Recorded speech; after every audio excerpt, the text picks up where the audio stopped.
Hay batallas que comienzan antes de que nadie pronuncie una amenaza. Comienzan cuando entras en una habitación y las conversaciones se detienen. Cuando alguien que antes te saludaba con cercanía, ahora evita mirarte. Cuando descubres que una decisión importante fue tomada a tus espaldas.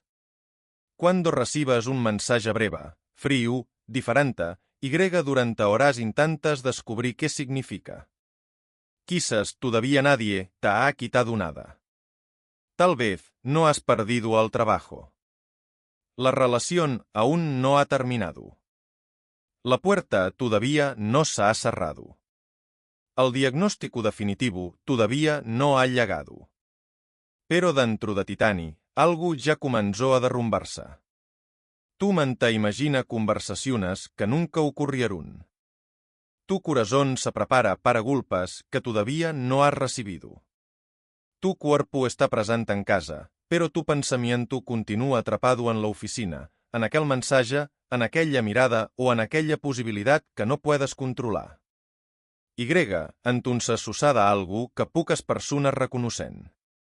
El enemigo todavía no ha entrado, pero el miedo ya tomó una habitación dentro de Titani.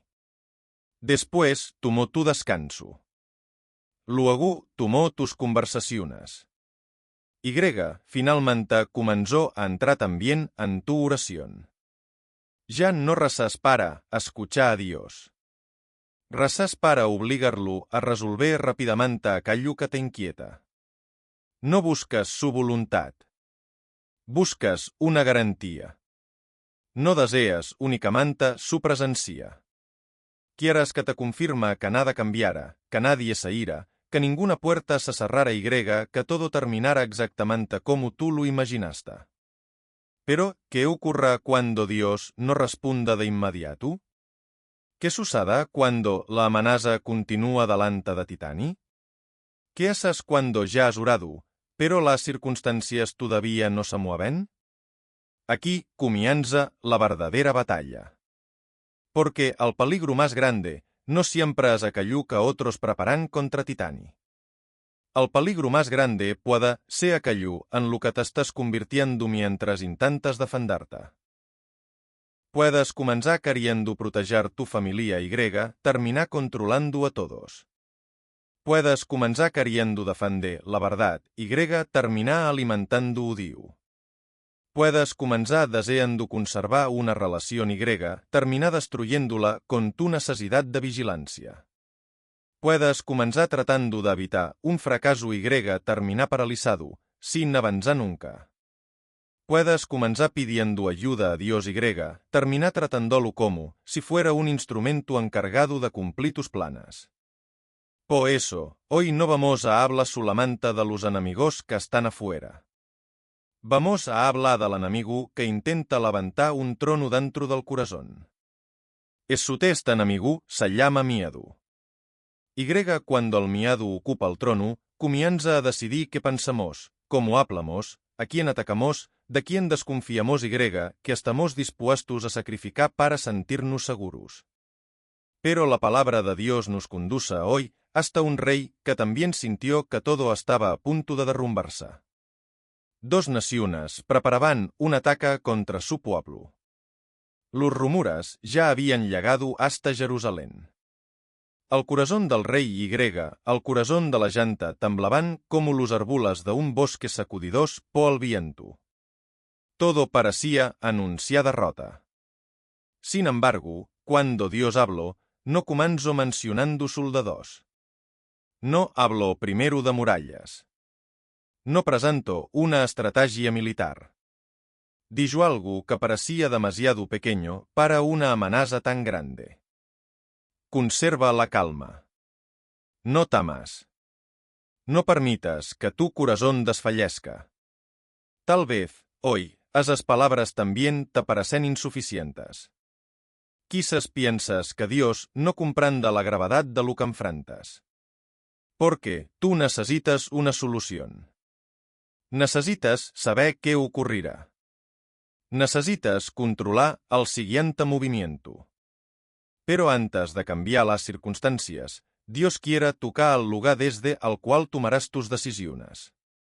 Y, al final de este camino comprenderás por qué. Comprenderás por qué algunas personas sobreviven a una crisis, pero pierden la paz para siempre. Comprenderàs por què aquello que elegimos para proteger-nos pueda terminar esclavizando-nos. Y descubrirás qué significa realmente conservar la calma cuando alguien quiera derribarte. Permítame comenzar con una historia. Andrés era un hombre respetado.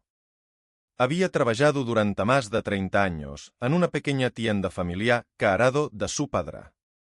Cada mañana llegaba antes de que amaneciera. Revisaba las cerraduras. Comprobaba el dinero de la caja. Observaba las facturas. Colocaba cada objeto en su lugar. No le gustaban las sorpresas. Decía que una vida ordenada era una vida segura. Su esposa, Clara, conocía bien aquella manera de pensar. Sabía que Andrés podía descubrir un error mínimo dentro de una cuenta enorme. También sabía que, cuando algo no ocurría según lo previsto, él perdía la tranquilidad. No siempre gritaba. No necesitaba hacerlo. Su silencio podía llenar toda la casa. Durante muchos años, Andrés había imaginado un futuro preciso. Su hijo Gabriel continuaría con el negocio. La tienda llevaría al apellido familiar. Algún día, cuando Andrés ya no tuviera fuerzas para abrir las puertas cada mañana, Gabriel ocuparía su lugar detrás del mostrador. Su test futuro le parecía lógico. Seguro. Correcto. Gabriel, sin embargo, tenía otro sueño. Desde pequeño, le gustaba reparar cosas antiguas. No disfrutaba vendiendo objetos nuevos. Prefería recuperar aquello que otros consideraban inútil. Una silla quebrada. Una mesa cubierta por capas de pintura. Una puerta antigua deformada por la humedad. Podía pasar horas trabajando sobre la madera hasta descubrir la forma que todavía se escondía debajo de los daños. Al terminar sus estudios, Gabriel dijo a su padre que quería abrir un taller de restauración. Andrés no respondió inmediatamente. Lo miró como si no hubiera comprendido bien. Después comenzó a preguntar: ¿Cuánto pagarás de alquiler? ¿Quiénes serán tus clientes? ¿Qué harás si nadie lleva muebles al taller? ¿Cuánto tiempo podrás sobrevivir sin ingresos? ¿Por qué abandonar algo seguro para comenzar algo incierto? Gabriel trató de explicarle que no despreciaba la tienda. No rechazaba la historia de la familia. Solamente sentía que debía caminar por otro camino. Pero Andrés no escogió una lección distinta. Escogió una amenaza. Durante años había construido dentro de sí una imagen del futuro. Había reservado dinero para ampliar el negocio. Había pensado en cambiar el letrero. Había conservado el antiguo cuaderno de cuentas de su padre para entregárselo algún día a Gabriel. Ahora su test futuro parecía desaparecer. Y cuando Andrés sintió que estaba perdiendo el control, comenzó a ejercer más control. Revisó el contrato del local que Gabriel quería alquilar. Encontró problemas en cada cláusula. Habló con conocidos para preguntar si el proyecto tenía posibilidades. Calculó cuántos meses tardaría su hijo en quedarse sin dinero. Cada conversación terminaba con la misma frase: «Todavía no estás preparado». Al principio, Gabriel respondía con paciencia. Después comenzó a hablar menos. Cuando recibía una llamada relacionada con el taller, salía de la habitación. Cuando tenía una cita con un posible cliente, no lo mencionaba durante la cena. Andrés interpretaba aquel silencio como una prueba de que algo estaba mal. Cuanto menos sabía, más preguntaba. Quan Tomàs preguntava, Manusler contaban. Clara observaba cómo la distancia crecía entre los dos. Intentó explicar a su esposo que Gabriel no estaba huyendo de la familia. Solamente quería construir su propio camino. Pero Andrés repetía que estaba intentando protegerlo. Y probablemente era verdad. Amaba a su hijo. No deseaba verlo sufrir. No quería que perdiera dinero. No quería que fracasara. Pero había algo que Andrés todavía no reconocía. No solamente temía que Gabriel sufriera. Temia que Gabriel ja no lo necessitara. Temia que la història familiar continuara sin seguir el guió que ell havia escrit. Temia descobrir que podia amar a su hijo sin dirigir su vida. Una tarda, Gabriel anunció que ya había firmado el contrato del taller. Andrés sintió que lo habían traicionado. Le dijo que estaba desperdiciando una oportunidad segura. Le recordó los sacrificios de la familia. Le aseguró que regresaría pidiendo ayuda cuando todo saliera mal. Gabriel guardó silencio. Tomó su chaqueta y salió. Durante las semanas siguientes apenas se hablaron. Andrés continuaba abriendo la tienda cada mañana. Todo seguía ordenado. Las cuentas seguían correctas. Los clientes continuaban entrando. Nada había cambiado y, sin embargo, todo era diferente.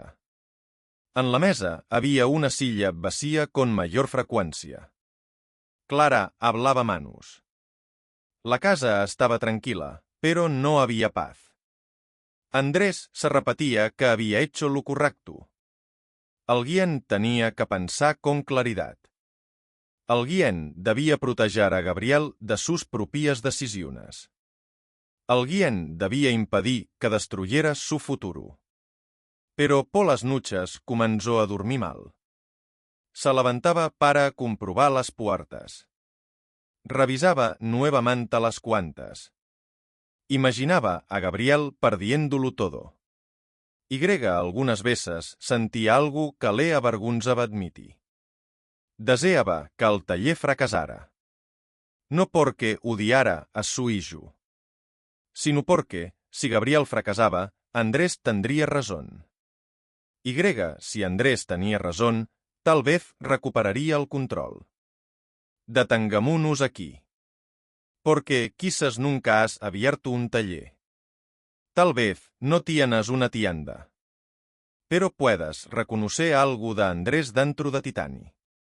Cuando alguien que amas toma un camino distinto, ¿lo acompañas o intentas dirigirlo? Cuando una persona no responde como esperas, ¿buscas dialogar o comienzas a vigilar? Cuando el futuro cambia, ¿te adaptas con fe o necesitas que todos regresen al lugar que habías preparado para ellos? El control casi nunca se presenta diciendo, quiero dominarte. Normalmente dice, quiero protegerte. Dice, solamente estoy siendo prudente. Dice, conozco al mundo mayor que tú. Dice, si no intervengo, todo saldrá mal. Y algunas veces puede haber una responsabilidad real. Los padres deben orientar a sus hijos. Los esposos deben hablar con sinceridad. Un jefe debe cuidar el trabajo que se le ha confiado. Una persona debe protegerse ante una amenaza verdadera. Pero existe una diferencia entre cuidar y controlar. Cuidar busca el bien del otro. Controlar busca eliminar nuestra propia angustia utilizando la vida del otro. Cuidar puede aceptar que la otra persona es libre. Controlar necesita que el otro obedezca para que nosotros podamos sentirnos tranquilos. Cuidar sabe que puede aconsejar. Controlar cree que tiene derecho a decidir. Y cuando confundimos ambas cosas, podemos terminar quebrando aquello que deseábamos proteger. Ahora regresamos a Jerusalén. El reino de Dios había sufrido una división dolorosa. Al norte estaba Israel. Al Surinam permanecía Judà. Herides políticas, rivalidades, desconfianza y fragilidad espiritual habían separado a un pueblo que un día caminó unido. En aquel momento, el rei d'Israel hizo una alianza con Síria. Juntos prepararon un ataque contra Judà. El plan no era simplemente provocar miedo. Querían invadir el territori. Abrir una bratxa. Derribar al rei. Col·locar en el trono a otro governante favorable a sus interessos. L'amenaça era real. Ahaz no estaba imaginando enemigos. No estaba exagerando una pequeña dificultad. Había dos reinos organizando una ofensiva contra un pueblo más débil. Cuando la noticia llegó, la escritura utiliza una imagen poderosa. Al corazón del rei y al corazón del pueblo s'agitarún como los árboles del bosque sacudidos por el viento. Un árbol no controla la tormenta. No puede ordenar al viento que se detenga. Sus ramas se mueven. Sus hojas tiemblan. Todo su cuerpo responde a una fuerza que viene de afuera. Así estaba Judà.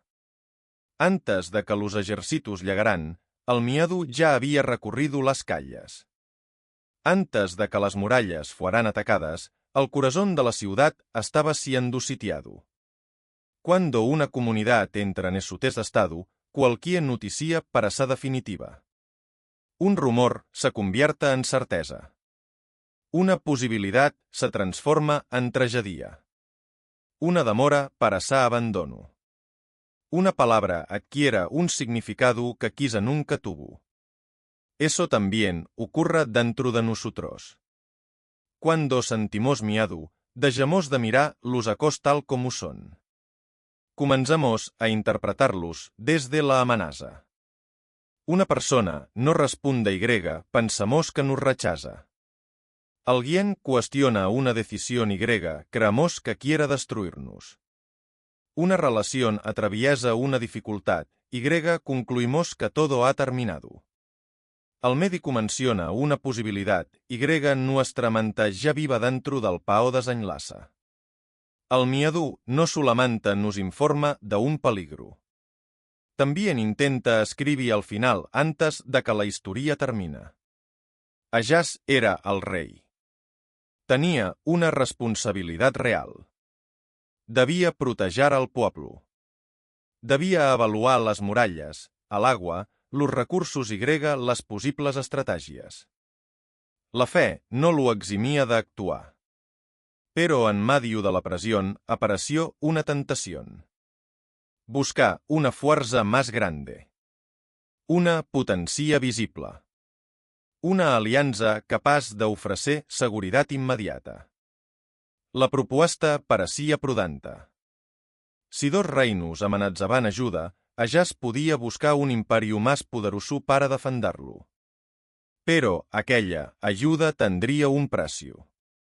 Las potencias no protegen gratuitamente. Quien reciba su seguridad puede terminar entregando su libertad. Ahaz corría el riesgo de escapar de dos enemigos para caer bajo el dominio de uno todavía más grande. Y esto es lo que el miedo hace muchas veces con nosotros.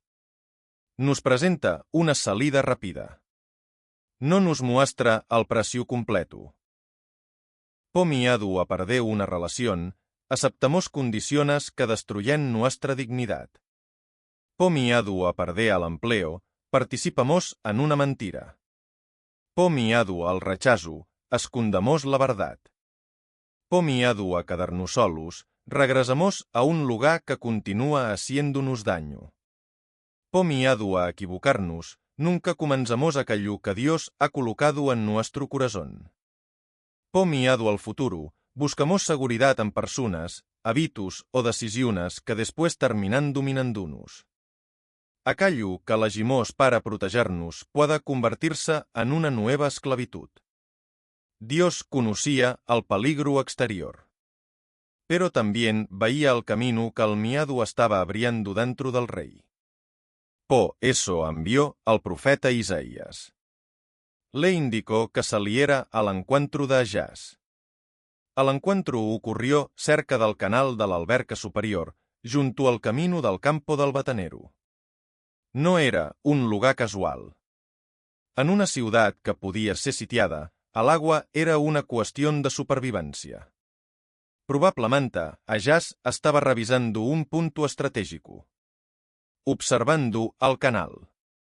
Calculando cuánto tiempo podría resistir Jerusalén. Buscando una manera de asegurar lo exterior. Y allí llegó Isaías. La escena es profundamente humana. Un rey intenta proteger el agua de la ciudad mientras su corazón se está quedando sin paz. También nosotros podemos pasar días enteros protegiendo lo exterior y descuidando el lugar desde el cual estamos actuando. Revisamos mensajes. Cuentas. Puertas. Horarios. Conversaciones. Documentos. Tratamos de anticipar cada movimiento. Y mientras aseguramos todos los canales de nuestra vida, permitimos que el miedo debilita nuestra fe. Isaías no llegó con un nuevo ejército. No presentó un arma secreta. No prometió que el peligro desaparecería en aquel mismo instante.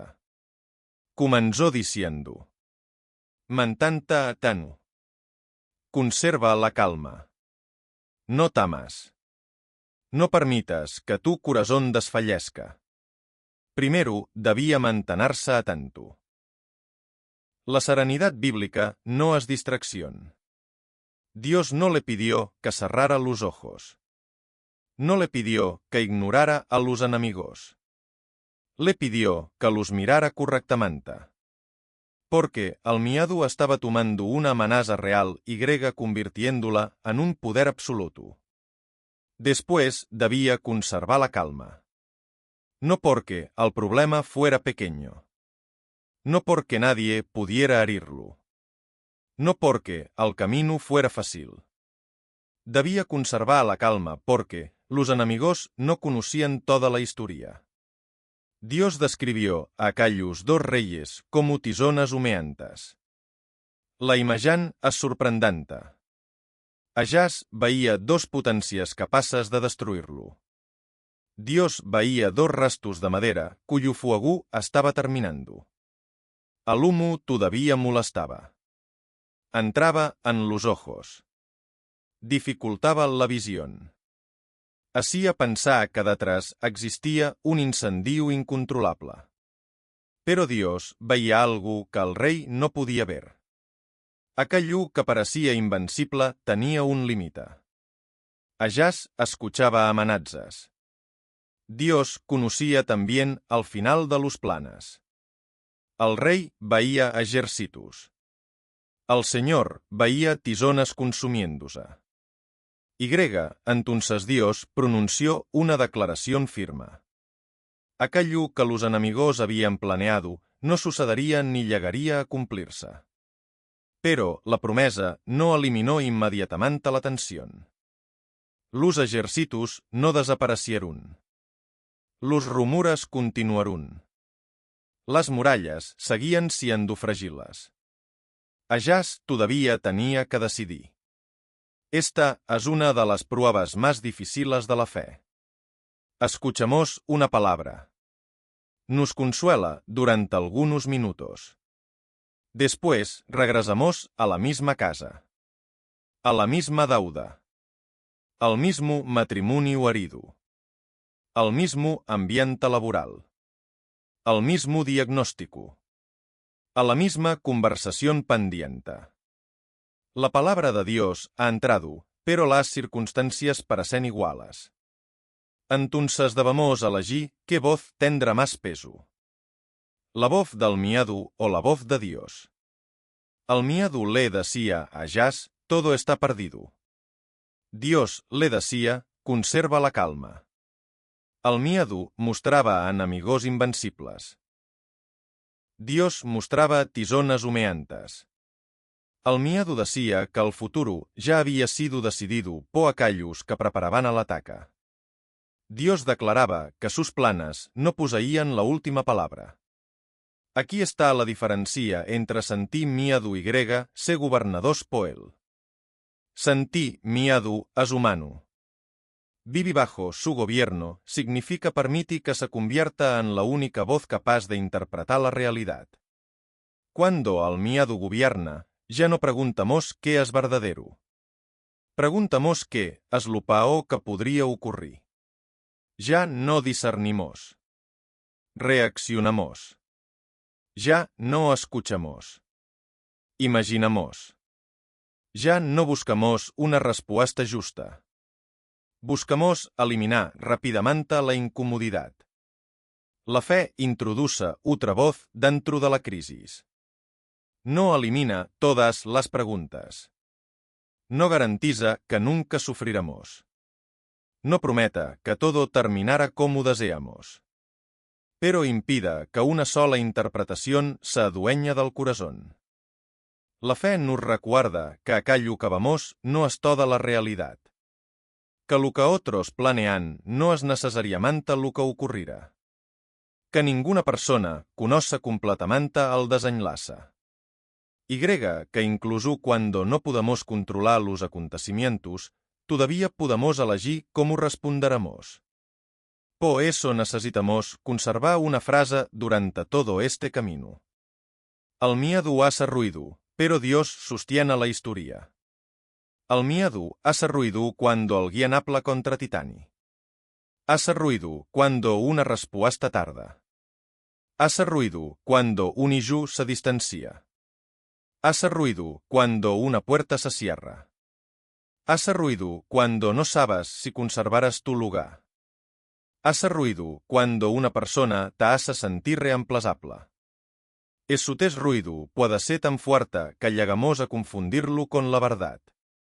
Pero Dios sostiene la historia. Eso no significa que siempre evitara todo sufrimiento. Significa que ninguna amenaza pueda separarte de su presencia. Significa que el miedo no tiene derecho a decidir la clase de persona en la que te convertirás.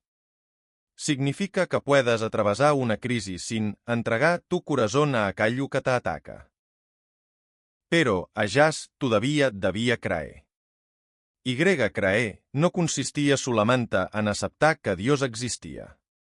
No bastaba con escuchar al profeta. La fe debía modificar sus decisiones. Podía permanecer bajo la alianza de Dios, actuar con prudencia y soportar la incertidumbre. O podía buscar una seguridad visible que después exigiría sometimiento. La amenaza estaba delante de Jerusalén. La palabra de Dios estaba delante de Allás.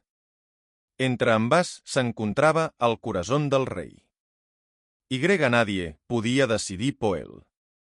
Quizás hoy también te encuentras en este espacio. Ya sabes lo que sería correcto. Pero todavía no lo has hecho. Comprendes que necesitas pedir perdón, pero pospones la conversación.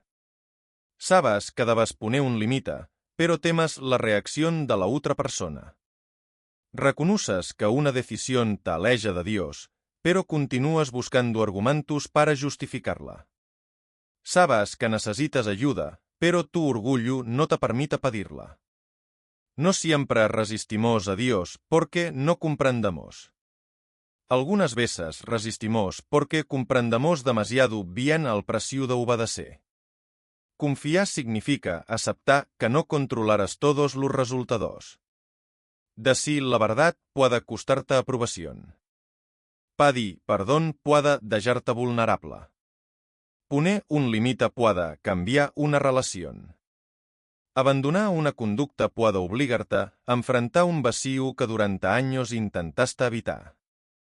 Por eso la fe no se prueba solamente cuando pedimos un milagro. También se prueba cuando Dios nos invita a caminar sin entregarnos todas las garantías. Tal vez en este momento piensas que tu problema principal es una persona concreta. Un compañero que habla contra Titani. Un familiar que no te escucha. Una pareja que se ha vuelto distante. Un hijo que toma decisiones diferentes. Un jefe que cuestiona tu trabajo. Y puede ser verdad que exista una injusticia. Pero la pregunta más profunda es esta. ¿Cuánto espacio estás permitiendo que esa persona ocupa dentro de Titani? Hay personas que nos hieren una vez. Nosotros continuamos permitiendo que nos hieran cada día dentro de nuestros pensamientos. Repetimos sus palabras. Imaginamos sus intenciones. Construimos conversaciones. Buscamos señales. Y poco a poco esa persona comienza a gobernar nuestro descanso, nuestra manera de tratar a la familia y nuestra relación con Dios. Tal vez debes defenderte. Tal vez necessites conservar proves. Pedir explicacions. Buscar assessoria. Denunciar una injustícia. La fe no t'obliga a permanecer indefenso. Pero antes de actuar necesitas preguntarte: ¿estoy respondiendo desde la verdad o desde mi necesidad de recuperar el control? Imagina una mujer que descubre que algunos compañeros hablan contra ella. Sus errores son exageradors. Sus logros son ignoradors. Cada reunión comienza a parecer-la una amenaça. Al principi decida ser prudente. Revisa sus documentos. Prepara major sus argumentos. Eso puede ser responsable. Pero después comienza a vivir en vigilància permanente. Li cada mensatge varies veces. Interpreta cada silencio. Piensa que todos están formando alianzas. Deja de compartir idees por miedo a exponer-se. Se distancia incluso de personas que podrían ayudarla. Llega a casa y responde con dureza a quienes no le han hecho daño. Exteriormente continúa cumpliendo su trabajo. Interiormente sus adversarios ya ocupan demasiado espacio. La pregunta no es solamente quién habla contra ella. La pregunta es cuánto poder está entregando a esas voces. Ahora imagina una madre que teme perder a su hijo. Él ha comenzado a tomar decisiones diferentes. Habla menos. Desea mayor independencia. La madre dice que solamente quiere protegerlo. Pero empieza a revisar cada movimiento. Pregunta constantemente dónde está. ¿Con quién hablo? ¿Qué piensa hacer? Interpreta cada desacuerdo como una falta de amor. El hijo comienza a ocultar información porque teme ser controlado. La madre aumenta la vigilancia porque siente que él esconde algo. Cada reacción confirma el miedo del otro. El control produce distancia. La distancia parece justificar más control. Quizás la madre ama profundamente. Pero su temor comienza a construir una prisión. Amar a una persona no nos concede dominio sobre su libertad. Podemos orientar, corregir, advertir, poner límites adequados. Pero no podemos ocupar el lugar de Dios dentro de la conciencia del otro. Ahora piensa en una persona que ha orado durante meses. Pida por su matrimonio. Por la salud de alguien. Por una deuda. Por una oportunidad laboral. Continúa participando en la Eucaristía. Pronuncia palabras de confianza. Pero por dentro su oración se ha convertido en una negociación. Señor, yo hago esto si tú me das aquello. Yo continúo creyendo, pero necesito que resuelvas el problema de esta manera. Cuando la respuesta tarda, comienza a desconfiar. Se pregunta qué hizo mal. Mira la vida de otros. crea que Dios los escucha más. Y sin darse cuenta, intenta controlar también a Dios. No busca una relación. Busca un resultado. No pregunta qué quiera transformar al Señor dentro de ella. Solamente pida que cambie la realidad exterior. Pero algunas veces, la primera obra de Dios no es retirar inmediatamente la amenaza. Es impedir que la amenaza destruya interiormente a quien la enfrenta. Esto no significa que debamos espiritualizar todo sufrimiento. Hay problemas que necesitan medidas concretas. Una enfermedad requiere atención médica. Una injusticia puede requerir asesoría. Una situación de violencia exige protección. Un conflicto grave puede necesitar intervención profesional. La oración no sustituye nuestra responsabilidad. Pero la acción tampoco debe convertirse en una forma de pánico. La calma cristiana no es pasividad. Es la capacidad d'actuar sin entregar-nos a l'odiu, a la desesperació o a la venganza. Una persona serena puede decir no. Puede irse d'un lugar peligroso. Puede denunciar. Puede corregir. Puede pedir ayuda. Puede guardar distancia. La diferencia está en el lugar desde el cual actúa. No busca destruir al otro. Busca proteger la verdad y la dignidad. No intenta controlar todos los resultados. Cumple su responsabilidad y reconoce que hay cosas que pertenecen a Dios y a la libertad ajena. Volvamos ahora a Andrés. Una mañana recibió una llamada de Clara. Gabriel había sufrido un accidente mientras movía un armario. No era grave. Tenía un brazo lastimado. Pero necesitava ayuda para proteger varios muebles antes de que comenzara una lluvia intensa. Andrés cerró la tienda. Condujo hasta el taller. Cuando llegó, vio un local modesto. Herramientas ordenadas junto a un aparat. Madera cubierta pótalas. Sillas esperando ser restauradas. Gabriel tenía el brazo vendado e intentaba mover una mesa con la otra mano. Durante unos segundos, ninguno habló. Andrés dejó las llaves sobre una caja y comenzó a ayudar. Treballaron en silencio. Movieron muebles. Cubrieron la madera. Cerraron ventanas. Afuera, el cielo se oscurecía. Dentro del taller permanecía el olor de la madera recién lijada. Mientras levantaban una cómoda antigua, Andrés observó que una de las puertas estaba sujeta con varias correas. Preguntó por qué Gabriel no lo obligaba a regresar a su posición. Gabriel respondió que la madera estaba deformada. Si intentaba enderezarla de golpe, se partiría. Debía humedecerla poco a poco. Aplicar una presión moderada. Esperar. Darle tiempo para recuperar su forma sin quebrarla. Andrés no dijo nada. Pero aquella frase quedó dentro de él.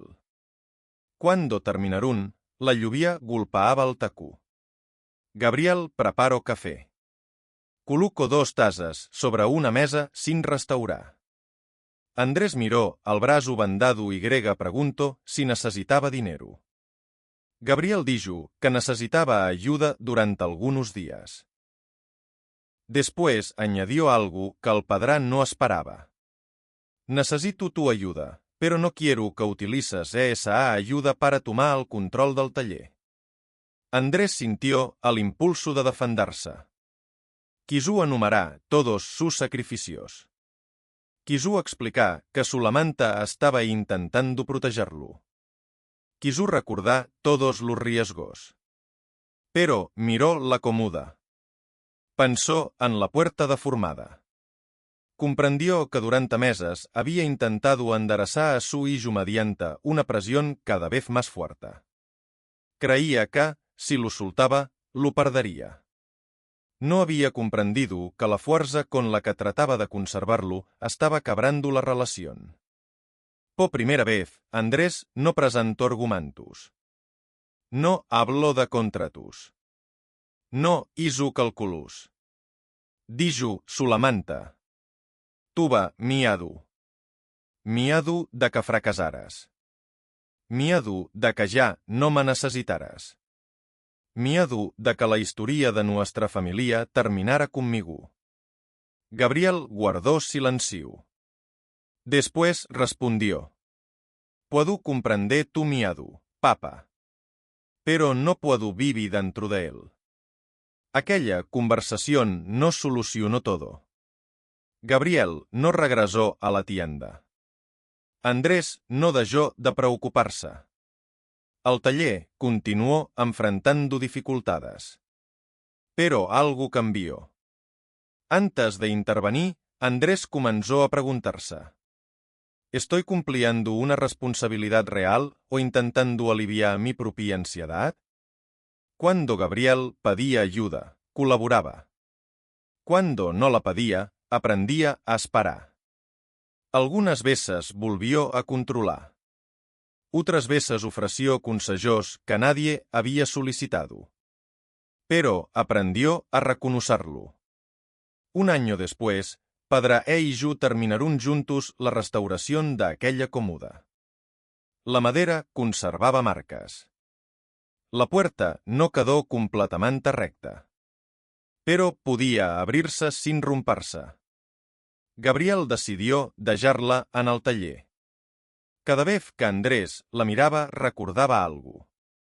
Acompanyar no es obligar. Amar no es controlar.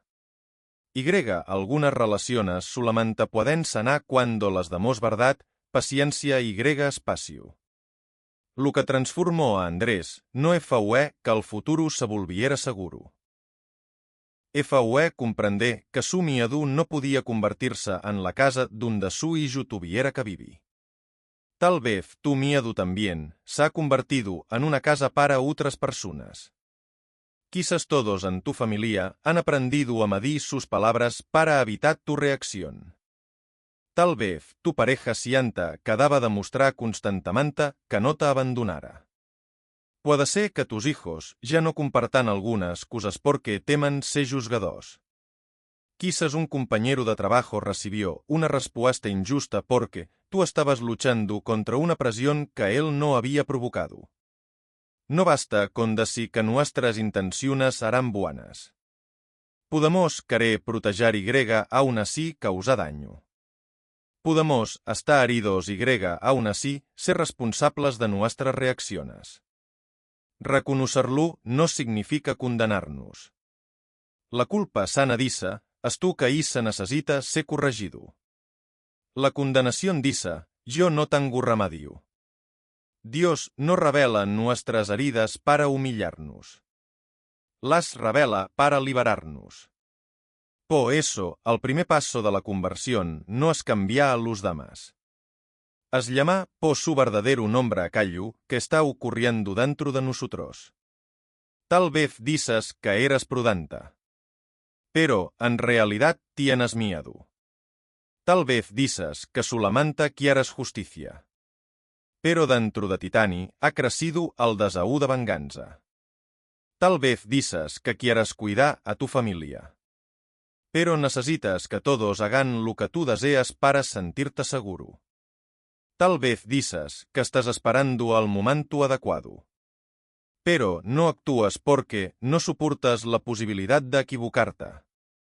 Tal vez dices que has entregado todo a Dios, pero continúas exigiendo que responda según tu plan. La libertad comienza cuando dejamos de justificar aquello que nos está destruyendo. Sin embargo, la palabra de hoy no termina en ellas. Nos lleva también hasta unas ciudades que habían recibido mucho. Currusaín, Betsaida. Jesús había realizado allí obras poderosas. Habían escuchado su enseñanza. Habían visto signos de misericordia. La presencia del reino había pasado delante de sus ojos. Su problema no era la falta de señales. Habían recibido muchas. Su problema era que aquellas señales no produjeron una conversión proporcional. Y aquí aparece una segunda forma de perder la fe. Allàs estava en peligro de l'exercer de Dios por miedo. Currusain y Betsaida estaban en peligro de l'exercer por costumbre. Unos podían olvidar a Dios porque se sentían amenazadors. Los otros podían olvidarlo porque se habían acostumbrado a recibir. Nosotros también vivimos entre esos dos peligros. Cuando llega la crisis, pensamos que Dios nos abandonó. Cuando llega la bendición, vivimos como si ya no lo necesitáramos. En el dolor exigimos señales. En la tranquilidad olvidamos las que ya hemos recibido. Buscamos a Dios cuando todo se derrumba. Le prometamos cambiar. Decimos que rezaremos. Que cuidaremos la familia. Que abandonaremos una conducta. Que volveremos a los sacramentos. Después, la crisis pasa. La puerta se abre. La salud mejora. La relación se calma. Y regresamos lentamente a la misma manera de vivir. ¿Existe algo más peligroso que pedir ayuda a Dios solamente por miedo? Recibir su ayuda y continuar como si nunca hubiera intervenido. Por eso conservar la calma no significa únicamente confiar en que Dios nos sostendrá. Significa permitir que su fidelidad produzca una vida nueva. No basta con escuchar la palabra. Allàs la escucó. No basta con ver signos.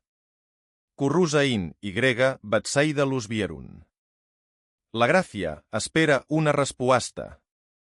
Aquí debemos comprender correctamente la conversión. Convertirse no significa solamente sentir culpa. No consiste en emocionarse durante una predicación. No es decir que Dios exista. Convertir-se significa canviar de dirección. Permiti que la presencia de Dios modifica nuestras decisiones. La manera de hablar. La forma de amar. El uso de nuestra libertad. La manera en que tratamos a quien vive cerca. Podemos participar durante años en la Eucaristía y continuar reaccionando siempre desde el mismo miedo. Podemos acercarnos a la reconciliación y regresar deliberadamente a la misma conducta sin propósito de cambio. Podemos rezar por la familia y seguir humillando a quienes viven con nosotros. Podemos pedir paz y continuar alimentando el conflicto con acusaciones, silencios y manipulación. Los sacramentos no son objetos mágicos.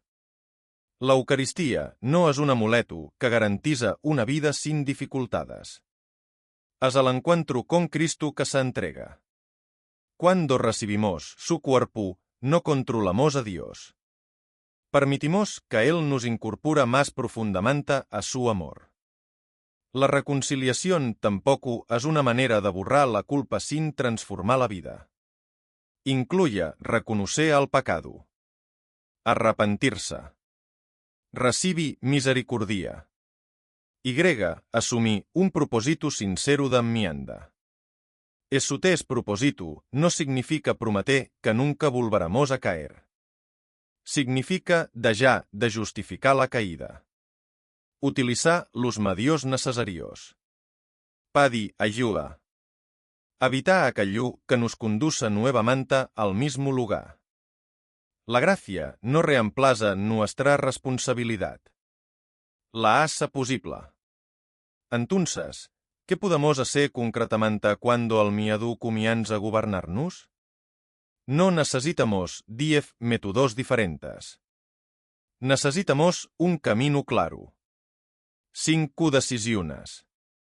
La primera decisión es separar los ecos, las emociones y las interpretaciones.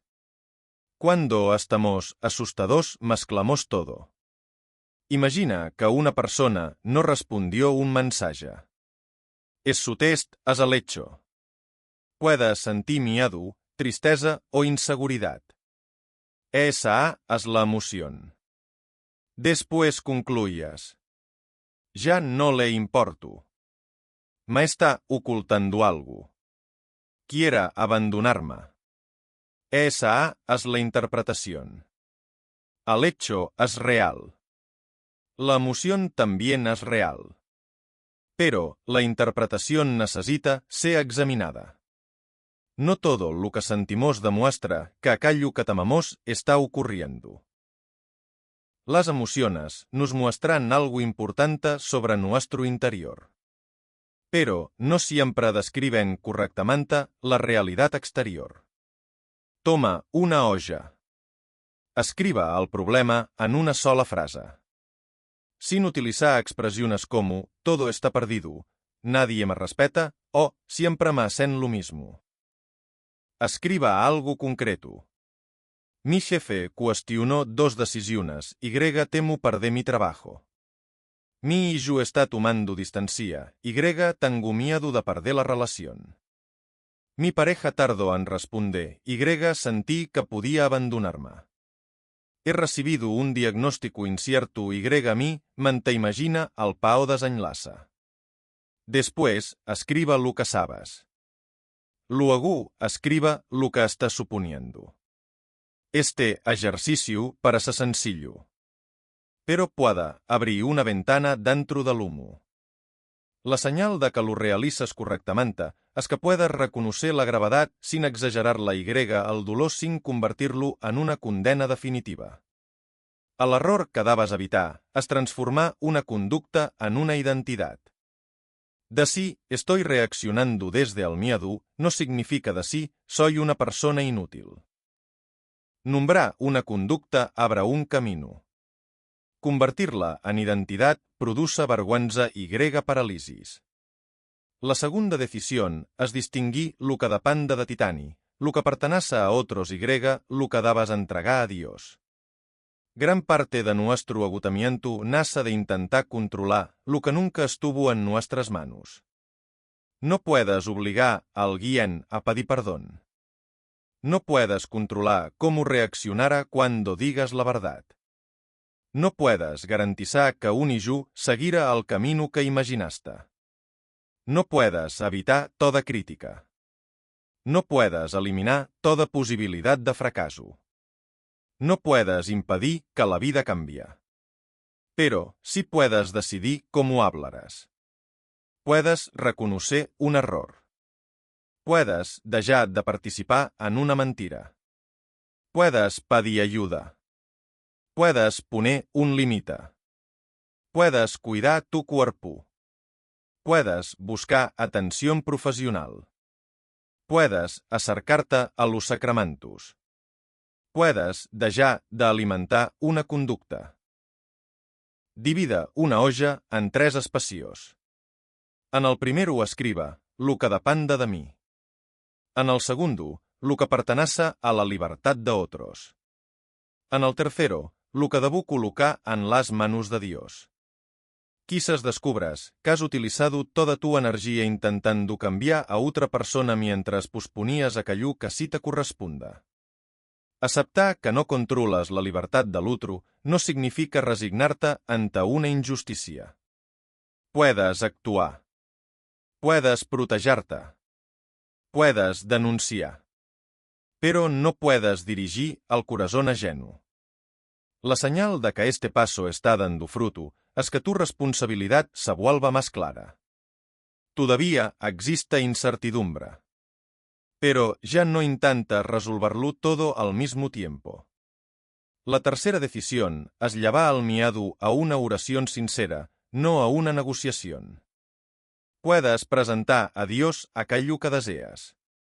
Puedes pedir sanación, protección, trabajo, justicia, reconciliación. Jesús mismo nos enseña a pedir. Pero la oración madura cuando también decimos: Señor, muéstrame lo que está ocurriendo dentro de mí. ¿Qué parte de esta situación me corresponde reconocer? ¿Qué reacción necesita ser purificada? ¿Qué intento controlar? ¿Qué debo hacer? ¿Qué debo entregar? Una oración sencilla puede ser suficiente. Señor, es tú es lo que ocurrió. Es tú es lo que siento. Es tú es lo que temo. Muéstrame la verdad y enséñame a responder sin dejarme gobernar por el miedo. No necesitas muchas palabras. 10 minutos de sinceridad pueden ser más fecundos que una hora repitiendo frases mientras escondas lo que verdaderamente sientes.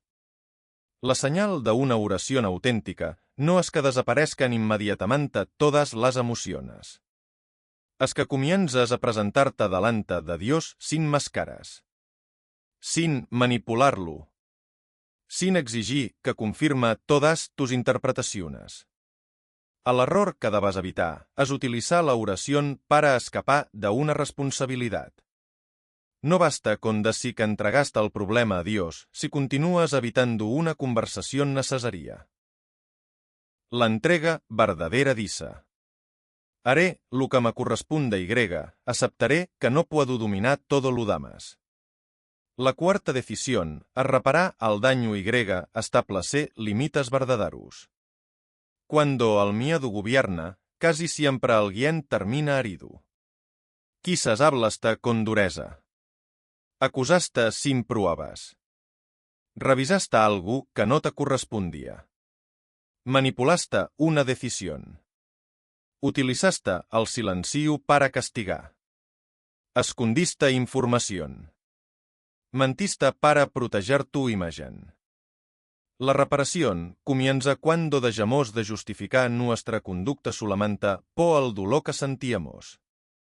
Haber sido heridos puede explicar una reacción. No convierta automáticamente esa reacción en algo correcto. Tal vez necesitas decir: lo que hice estuvo mal. Te hablé desde mi miedo. Te herí. No quiero continuar actuando de esa manera. Pedir perdón no significa controlar la respuesta del otro. Puedes reparar y no ser perdonado inmediatamente. Puedes decir la verdad y enfrentar consecuencias. La reparación auténtica no busca recuperar rápidamente una imagen favorable. Busca restablecer la verdad. Pero también puede ocurrir que tú seas la persona herida. En ese caso, reparar no significa regresar a un lugar peligroso. Perdonar no significa negar lo ocurrido. No elimina la justicia. No retira automáticamente los límites. No obliga a restablecer una relación sin condiciones. Puedes comenzar a liberar el corazón de l'odio y mantener una distancia necesaria. Puedes desear la conversión de alguien sin darle acceso nuevamente a tu vida antes de que existan signos reales de responsabilidad. Un límite no es un castigo. Es una manera de proteger la dignidad y las condiciones necesarias para una relación sana. Puedes decir: estoy dispuesto a hablar, pero no continuaré mientras haya insultos. Quiero ayudarte, pero no cubriré las consecuencias de decisiones que te corresponde asumir. Puedo perdonar, pero necesito distancia mientras no exista seguridad. En situaciones de violencia, abuso o amenaza, el límite puede requerir ayuda profesional, protección física y a autoridades competentes. La oración acompaña a esas decisiones. No las sustituye. La senyal d'un límit sano és que busca detenir el daño, no humillar. És claro. Proporcional. Realista. El error és utilitzar el límite como venganza. La quinta decisión es construir una práctica pequeña y perseverar. Las grandes emociones desaparecen. Después de una reflexión profunda, podemos prometer cambiarlo todo. Rezar durante horas. No volver a controlar. No reaccionar llamas desde el miedo. Algunos días después regresa la presión. Y reaparecen los hábitos antiguos. Por eso necesitas una práctica concreta. 10 minutos diarios de silencio. Una revisión nocturna de lo que despertó tu miedo. Una conversación semanal sin teléfonos. Un momento fijo para la oración. Una decisión de no responder mensajes difíciles antes de calmarte. Un acompañamiento espiritual. Una cita con un profesional. Un día para acercarte a la reconciliación. El hábito debe ser pequeño y sostenible. No prometas algo que abandonarás después de 3 días. La señal de crecimiento no es únicamente que el miedo desaparezca. También es que comiences a reconocerlo antes. Pidas ayuda más rápido. Te detienes antes de reaccionar. Corriges con mayor humildad. Una recaída no significa que todo fue inútil. Quizás vuelvas a controlar una conversación. Respondas con impaciencia. Regresas a una preocupación. En lugar de condenarte, examina lo ocurrido. ¿Qué despertó al patrón? ¿Qué señal ignoraste? ¿Qué necesitas ajustar? La gracia trabaja muchas veces mediante una fidelidad humilde. El cambio más grande puede ser una palabra que decidiste no pronunciar. Una llamada que realizaste con serenidad. Una acusación que preferiste verificar. Una conversación de la que te retiraste antes de responder con violencia. El miedo hace ruido, pero Dios sostiene la historia. Ahora esa frase se convierte en una disciplina. Cuando aparezca el temor, separa el hecho de la interpretación. Distinga lo que depende de Titani. Ora con sinceridad. Repara establece límites. Construye una práctica persevera. No necesites controlar toda la historia. Necesitas ser fiel en el paso que hoy te corresponda. Pero todavía queda una pregunta. ¿Qué ocurre cuando una sola persona cambia y los demás no cambian? Puede suceder. Tal vez reconoces tu necesidad de control. Pidas perdón. Modificas tu manera de hablar. Pero la otra persona continúa actuando de la misma forma. Una familia no sana porque uno de sus miembros acepta toda la culpa. Hay lugares donde alguien se ha acostumbrado a pedir perdón por todo para evitar conflictos. Sada. Guarda silencio. Asuma responsabilidades que pertenecen a otros. Desde afuera puede parecer humilde. Pero quizá está sosteniendo una falsa tranquilidad en la que nadie más necesita revisar su conducta. La paz cristiana no consiste en que una persona carga con todas las consecuencias. Cada miembro tiene una responsabilidad. Los padres deben examinar cómo ejercen la autoridad. Los hijos deben asumir sus decisiones. Los esposos necesitan hablar sin manipulación. Quien causó una herida debe reconocerla. Quien fue herido necesita espacio para expresarla. No se puede construir una reconciliación sobre la negación. Si olvidamos todo, puede parecer misericordioso. Pero no existe un verdadero comienzo sin verdad.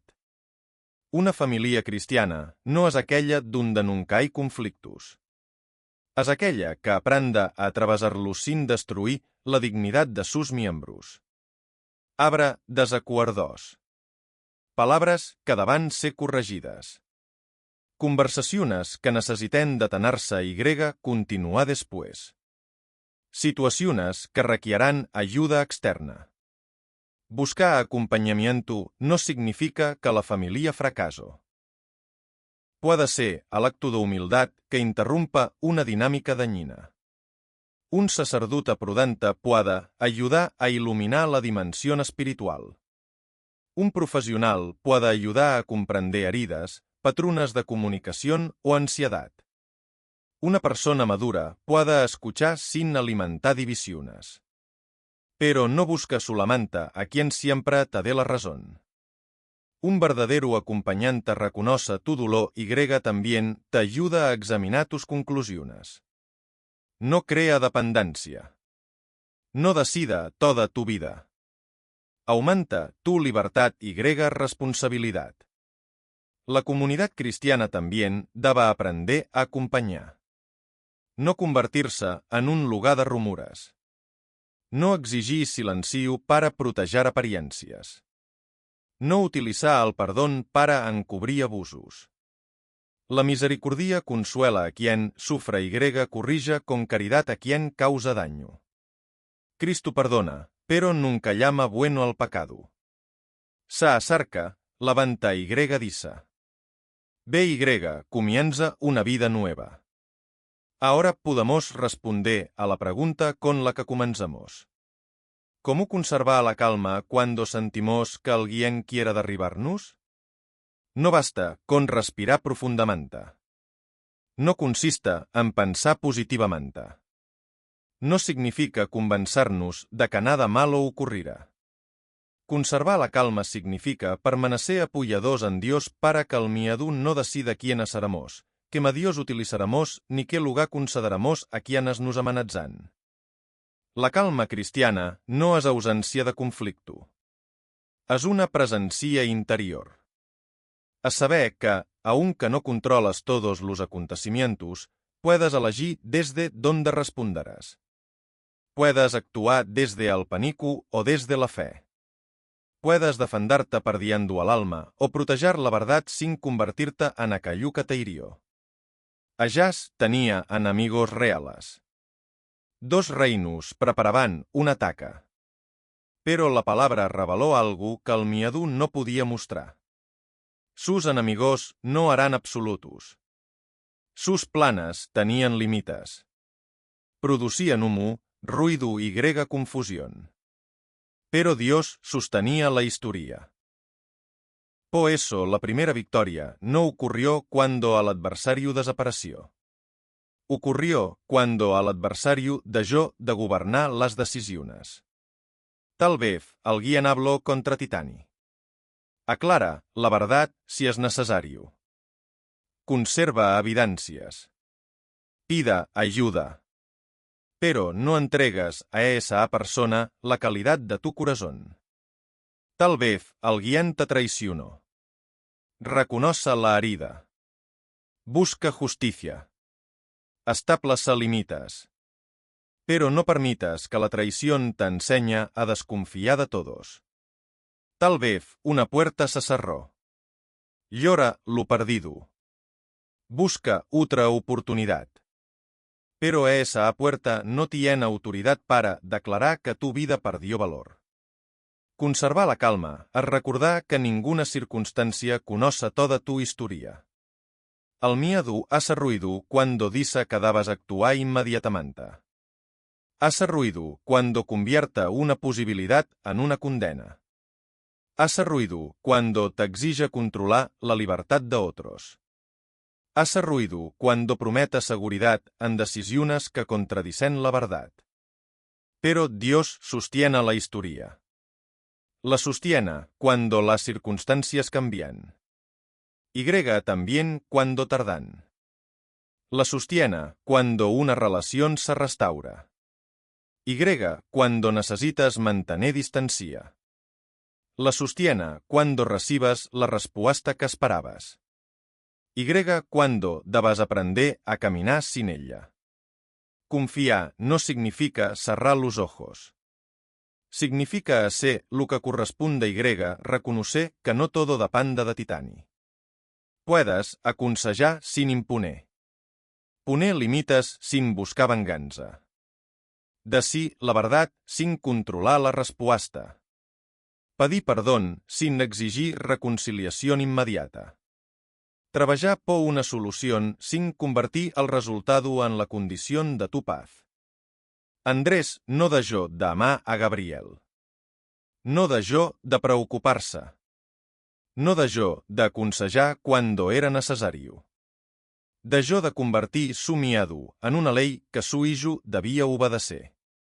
Quizás tú también intentas sostener algo con demasiada fuerza.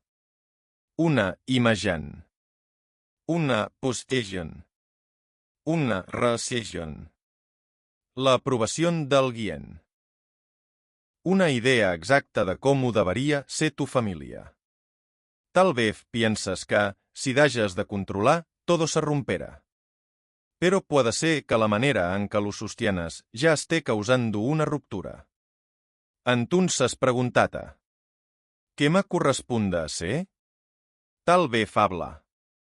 Tal vez guardar silencio por un momento para no herir. Tal vez pedir ayuda. Tal vez denunciar. Tal vez dejar de buscar una explicación que nunca llegara. Tal vez pedir perdón. Tal vez acercarte a la reconciliación. Tal vez regresar a la Eucaristía con un corazón dispuesto a cambiar. No esperes otra crisis para responder a la luz que ya recibiste. Currusain y Betsaida nos recuerdan que no basta con recibir. La gracia debe producir una respuesta. Dios ya te ha sostenido muchas veces. Quizás hoy no necesitas una nueva señal. Necesitas recordar las que ya recibiste. Las puertas que se abrieron. Las personas que llegaron. El perdón que encontraste.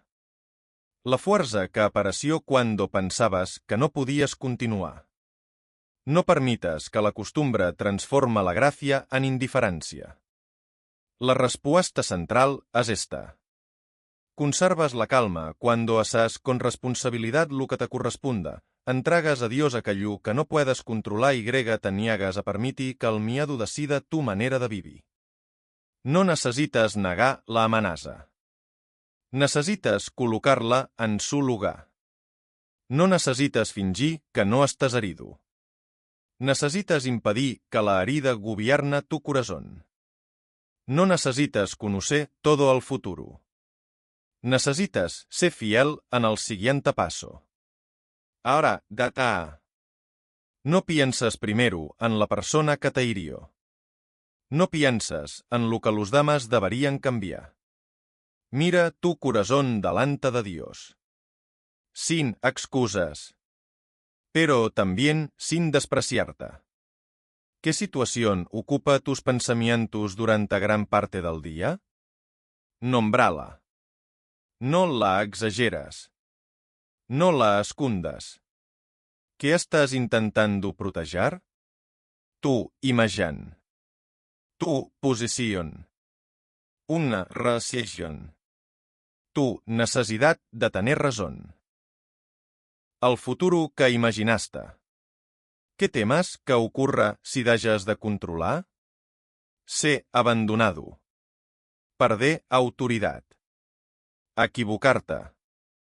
Descobrir una fragilidad. Aceptar que la vida pueda continuar de una manera distinta.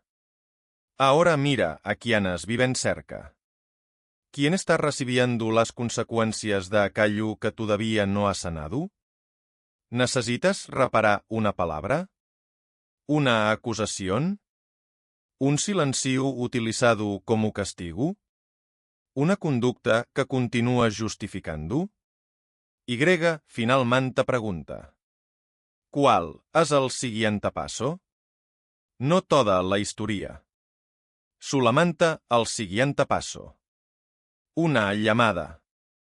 Una conversación. Un limí. Una confesión. Una cita. Una disculpa. 10 minutos de oración sincera. Elige una acción concreta. No digas solamente que cambiarás algún día. La gracia ya te mostró algo. No la conviertas en una emoción pasajera. Y desde este lugar de verdad entramos en oración. Señor, hoy nos detenemos delante de Titani.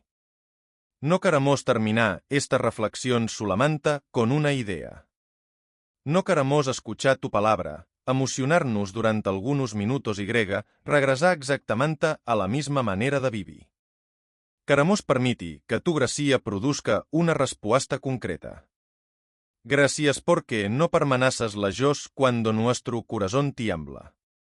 Gracias porque conoces las amenazas que están afuera y también el miedo que crece dentro de nosotros. Tú conoces las noches en las que no logramos descansar. Las conversaciones que repetimos una y otra vez. Las palabras que nos hirieron. Las acusaciones que no supimos responder. Las decisiones que todavía nos producen angustia. Gracias porque no desprecias nuestra fragilidad. No te alejas cuando tenemos miedo. No nos rechazas cuando nuestra fe es pequeña.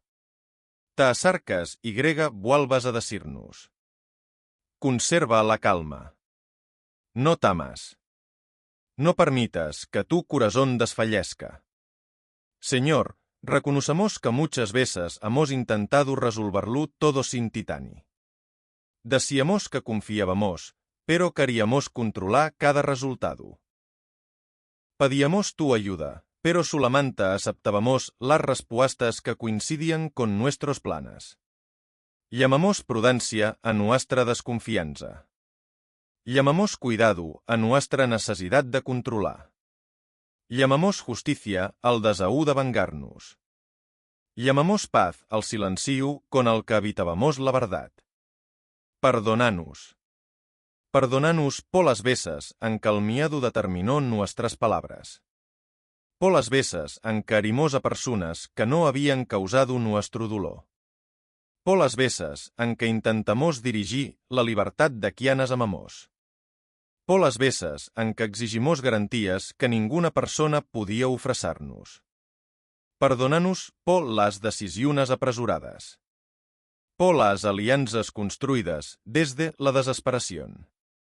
Por las mentiras utilizadas para proteger nuestra imagen. Por las puertas que intentamos forzar porque no soportábamos esperar. Reconocemos también nuestras heridas. No las negamos. Tú sabes quién nos traicionó. ¿Dónde fuimos tratados injustamente? ¿Qué abandono, humillación, pérdida o decepción continúa pesando sobre nuestra historia? No queremos despreciar eso dolor. Pero tampoco queremos convertirlo en el dueño de nuestro corazón. Ilumínanos. Muéstranos qué debemos cambiar. Qué debemos aceptar. Qué debemos dejar de controlar. Ayúdanos a distinguir entre aquello que nos corresponda, aquello que pertenece a la libertad de otros y aquello que debemos colocar en tus manos. Danos claridad para reconocer cuándo debemos permanecer. Cuándo habla. Cuándo esperar. Y cuándo necesitamos alejarnos. Que no confundamos paciencia con pasividad. Que no llamamos humildad a soportar la destrucción de nuestra dignidad. Que no utilizamos el perdón para ocultar una injusticia. Que no utilizamos la justicia para alimentar el odio. Danos humildad para pedir ayuda. Tal vez necesitamos hablar con un sacerdote. Buscar acompañamiento espiritual. Recibir apoyo profesional. Acercarnos a una persona madura que pueda escucharnos sin alimentar resentimiento. Líbranos del orgullo que nos hace creer que pedir ayuda es una debilidad. Danos fuerza para realizar lo que ya sabemos que debemos hacer. Si necesitamos pedir perdón, danos humildad. Si debemos corregir una mentira, danos valentía. Si tenemos que devolver algo, reparar una injusticia o assumir una conseqüència, no permitas que continuemos posponiéndolo. Si necesitamos establecer un límite, danos firmesa sin crueldad. Si debemos abandonar una conducta que nos aleja de titani, danos libertad. Si necesitamos acercarnos al sacramento de la reconciliación, Vensa nuestra vergüenza y conducenos hacia tu misericordia. Si hemos recibido muchas gracias y nos hemos acostumbrado a ellas, despierta nuevamente nuestro corazón. No permitas que seamos como aquellas ciudades que contemplarán tus obras y continuarán sin convertirse. Haznos recordar lo que ya has realizado. Las veces en que nos sostuviste. Las puertas que abriste. Los peligros de los que nos protegiste. Las personas que colocaste en nuestro camino. El perdón que ofreciste cuando no lo merecíamos. Que tu generosidad produzca gratitud, fidelidad y una vida nueva. Hoy colocamos delante de Titani a nuestra familia. A nuestros padres. A nuestros hijos. A nuestro esposo o esposa. A quienes viven cerca. Y a quienes se han alejado. No te pedimos que destruyas su libertad ni que los obligues a seguir nuestros deseos. Te pedimos que los acompañes y que nos enseñes a amarlos sin convertir nuestro miedo en una prisión. Te entregamos nuestro trabajo. Las personas que nos critican. Las decisiones injustas. Las puertas inciertas. Las conversaciones pendientes. Danos sabiduría para defender la verdad sin actuar desde la venganza. Te entregamos nuestra salud y la salud de quienes amamos.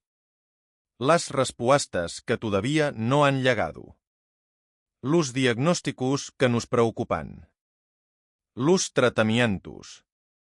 Las esperas. Las preguntas que no podemos resolver. Sostén-nos para que la incertidumbre no destruya la fe. Te entregamos nuestras heridas antiguas. Aquellas que todavía hablan a través de nuestras reacciones. Aquellas que nos hacen suspectar. Huir. Controlar. Endurecer-nos. No permitas que sigamos llamando carácter a lo que necesita ser sanado. Danos paciència para acceptar que algunos processos seran lentos. Que habrá días d'avançar y días de cansancio. Que quizá volvamos a antiguos hábitos. Cuando ocurra, no permitas que pensemos que todo está perdido. Enséñanos a levantarnos. Reconocer. Reparar. Y continuar caminando. Durante las próximas 24 horas queremos realizar un acto concreto. Cada persona que escucha conoce en lo profundo cuál pueda ser su paso. Tal vez hacer una llamada. Pedir perdón. Dejar de revisar aquello que alimenta la desconfianza. Habla con alguien que pueda ayudar. Reservar un momento para orar sin exigir respuestas. Decidir una feca para acercarse a la confesión. Detener una conducta que está dañando a otra persona. Danos fidelidad para cumplir esa decisión. Que no la dejemos para un momento perfecto. Que no esperamos sentirnos completamente preparados. Que respondamos hoy a la luz que hoy hemos recibido. Y cuando regresa el ruido, recuérdanos la verdad. El miedo hace ruido, pero tú sostienes la historia. Tú sostienes aquello que comprendemos y lo que todavía no podemos entender. Tú sostienes lo que podemos cambiar y lo que necesitamos aceptar. Tú sostienes nuestra vida cuando las puertas se abren y cuando debemos caminar por otro sendero. No permitas que el humo de las amenazas nos impida ver tu presencia. Que no entregamos nuestro corazón a quienes quieren atemorizarnos. Que no sacrificamos nuestra fidelidad para obtener una seguridad rápida. Que no intentamos salvar algo destruyendo nuestra paz, nuestra verdad o nuestra comunión contigo. Hoy elegimos hacer lo que nos corresponda. Elegimos entregar lo que no podemos controlar. Elegimos caminar acompanyadors. Elegimos confiar incluso sin conocer todos los detalles del futuro. Señor, conserva en nuestro corazón firme. Y cuando Almiado vuelva habla, que recordamos. No controlamos la historia, pero conocemos a quien la sostiene. Amén.